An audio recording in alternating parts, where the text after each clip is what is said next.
নমস্কার বন্ধুরা, আজ আবারও হাজির হয়ে গেছি একটা খুব দারুণ সিম্পল মজার রেসিপি নিয়ে। আজ বানাবো পনির পাতুরি।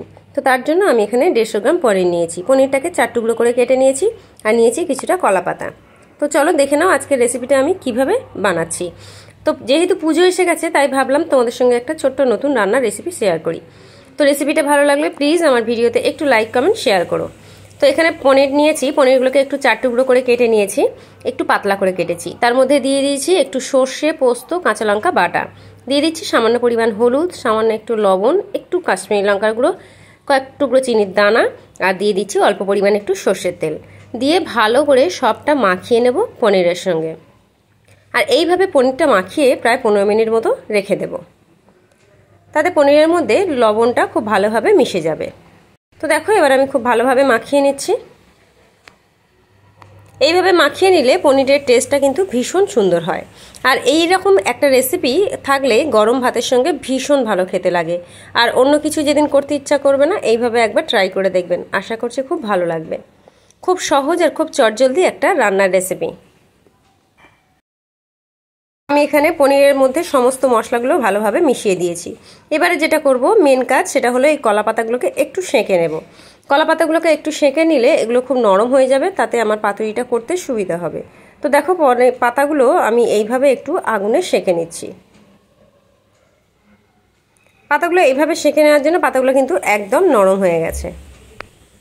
তো পাতা আমার বেশ মোটামুটি ভালোভাবে সেঁকা হয়ে গেছে। তো এবারে একটা থালার উপরে একটা পাতা নিয়ে নিয়েছি, তার মধ্যে দিয়ে দিচ্ছি 1 টুকরো পনির, মশলা মাখানো পনির দিয়ে দিলাম, আর উপর থেকে একটু ওই সর্ষে পোস্ত মাখানো একটু দিয়ে দিয়েছি।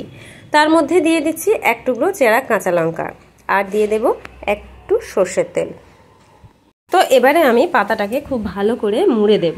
দেখুন পাতা মোড়াটাও কিন্তু একটা রান্নার আর্ট, কারণ এই পাতা মুড়তে ভালো করে না পারলে পাতুরির সব মশলাগুলো বেরিয়ে যাবে, তাতে কিন্তু পাতুরিটা খেতে ভালো লাগবে না। তো দেখুন পাতাটা খুব সুন্দর নরম হয়ে গেছে বলে পাতাটাকে আমি এইভাবে ভাঁজ করতে পারছি। তো পাতাটাকে এইভাবে মুড়িয়ে নিয়ে এবার এটাকে একটু সুতো দিয়ে ভালো করে বেঁধে দেব। তো দেখুন এইভাবে সুতো দিয়ে ভালো করে বেঁধে নিলাম, যাতে খেতে বসে তখন খুব সহজেই এটা খোলা যায়। তো ব্যাস এইভাবে আমি মোটামুটি সবগুলো করে নিয়েছি। তো আরও একটা আমি আপনাদের দেখিয়ে দিচ্ছি। এইভাবে আবারও একটা পনিরের টুকরো নিয়েছি, নিয়ে একটু মশলা দিয়ে দিয়েছি, একটা কাঁচা লঙ্কা আর একটু সর্ষে তেল দিয়ে এটাকেও আবার খুব ভালোভাবে মুড়ে নিচ্ছি। তবে এই পনিরের পাতুরির রেসিপিটা কিন্তু খুব সহজ আর খুব সিম্পল, খুব চটজলদি হয়ে যায়। আপনারা চাইলে একবার বাড়িতে ট্রাই করে দেখতে পারেন, ভীষণ ভালো লাগে খেতে। তো পাতাটাকে আমি আবারও মুড়ে দিলাম, দিয়ে আবার সুতো দিয়ে এটাকে একটু বেঁধে নিলাম।